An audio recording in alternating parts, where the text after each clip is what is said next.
बिस्मिल्लाहिर्रहमानिर्रहीम अस्सलाम वालेकुम। शुरू करती हूँ अल्लाह के नाम से जो नहायत मेहरबान और रहम करने वाला है।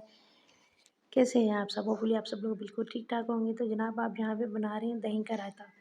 दही का रायता बनाने के लिए कुछ सब्जियाँ मुझे चाहिए थी, जो मैंने ली हैं। बंद गोभी है, प्याज है, टमाटर और खीरा। ये तमाम चीज़ें इनको अच्छे से वॉश करके तो इनको हमने कटर की मदद से बारीक बारीक कट कर लेना है। आप छुरी की मदद से भी इसको कट कर सकते हैं, जिस तरह से आपको कन्वीनियंट लगता है उस तरह से आप इसको कर लीजिएगा। बहुत बारीक बारीक आपने इसको कट करना है। बिल्कुल रेस्टोरेंट स्टाइल में हम लोग इसको बनाएंगे रायते को, और बहुत ही ज़बरदस्त और मज़ेदार सा बन के रायता रेडी होगा। तो इसी तरह से मैंने ये खीरे और बंद गोभी को इस तरह से स्लाइसिस में कर लिया है, और इसी तरह से हमने प्याज को भी कट करना है और टमाटर को भी कट करना है। तो उसके बाद जो है ना वो हम इसकी जो है वो करेंगे मिक्सिंग, कि किस तरह से हमने इसमें मिक्स करना है और इसमें कौन कौन से इंग्रेडिएंट्स जाएंगे। और तो ये देखिए, इस तरह से प्याज को आपने पील ऑफ कर लेना है और इसको भी आपने इसी तरह से स्लाइसिस में कर लेना है।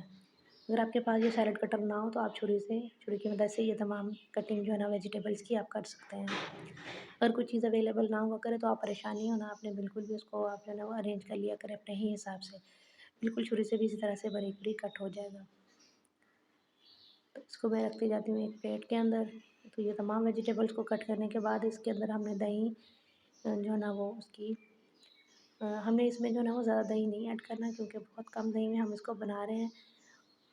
बिल्कुल रेस्टोरेंट स्टाइल में बनाएंगे इसको। आप चावलों के साथ सर्व करें, रोटी के साथ सर्व करें, या फिर जो है ना वो आप जिस चीज़ के साथ भी इसको खाना चाहें आप खा सकते हैं। तो ये देखिए, इतना सा यानी कि 1 कप के करीब मैंने दही लिया है। इसको अच्छे से आपने बीट करना है, और इसके अंदर आपने जो है ना वो थोड़ा सा जो है ना वो ब्लैक पेपर पाउडर ऐड कर देना है, और थोड़ा सा इसमें नमक। जस्ट हमने तो 2 चीज़ों से ही बनाना है, इसमें हमने ज़्यादा स्पाइसेस को ऐड नहीं करना।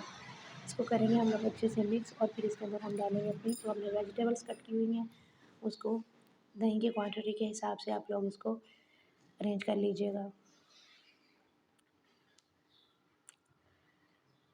तो ये देखें, इसमें हमने अपनी जो वेजिटेबल्स कट की हुई हैं उनको मिक्स कर देना है। बिल्कुल रेस्टोरेंट स्टाइल में, जो ढाबा स्टाइल में आप लोग लेकर खाते हो उसी तरह का मज़ेदार सा यम्मी सा जो दही है वो बन के रेडी होगा। लेकिन इसके लिए एक टिप ये है कि इसके अंदर जो आपने दही ऐड करना है ना, वो दही बिल्कुल भी आपका खट्टा नहीं होना चाहिए। ज़बरदस्त सा क्रीमी सा होना चाहिए। और मैंने अपने चैनल पे दही को जो है ना वो इंस्टेंट बनाने का जो है ना वो खट्टा ना हो, और बिल्कुल जो है ना वो शॉप से जैसा हम लेके आते हैं वैसा दही बनाने का मैंने जो है ना वो टिप यहाँ पे दी हुई है, टिप्स भी दी हैं, और अपनी वीडियो भी पूरी बनाई हुई है दही। तो आप उस तरीके से जो है ना वो जाके वहाँ से वीडियो देखिएगा, और इस तरह से आप रायता बनाइएगा। इतनी देर में जो लोग मेरे चैनल पे नहीं हैं उनसे यही रिक्वेस्ट है कि आप मेरे चैनल को सब्सक्राइब कर लीजिए, और मेरी वीडियो को लाइक ज़रूर कीजिएगा और शेयर ज़रूर कीजिएगा, और अपने फ्रेंड्स और फैमिली मेम्बर्स के साथ इसको शेयर करना ना भूलिएगा। Thanks for watching.